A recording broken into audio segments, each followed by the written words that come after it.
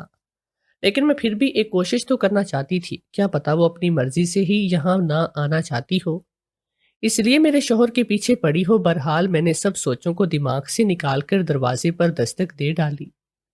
دروازہ جس عورت نے کھولا تھا، میں نے اسے اپنا تعارف کروایا کہ میں آپ کی بیٹی کی جٹھانی ہوں، عاصم کی بھابھی ہوں۔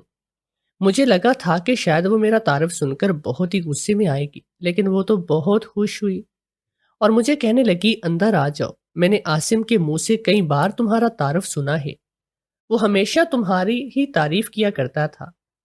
میں اندر جا کر بیٹھ گئی تو وہ عاصم کے بارے میں بات کرنے لگی۔ وہ بڑا اچھا بچہ تھا، اس کی باتوں سے میں اندازہ لگا لیا کہ اس کے عاصم کی شادی میں ان لوگوں کی پوری مرضی تھی۔ اگر ایسا تھا تو انہوں نے اپنی بیٹی کو کس حق سے ہمارے گھر میں چھوڑا ہوا ہے؟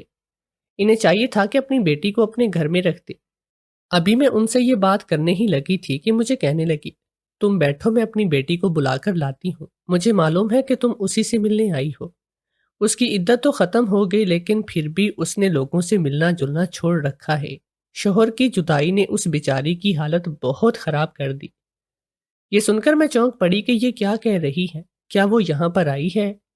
لیکن جب میں گھر سے نکلی تو وہ گھر پر تھی۔ مجھے کچھ سمجھ میں نہیں آیا کہ وہ کیا کہہ کر گئی ہے۔ تھوڑی دیر کے بعد وہ ایک لڑکی کے ہمراہ اندر داخل ہوئی۔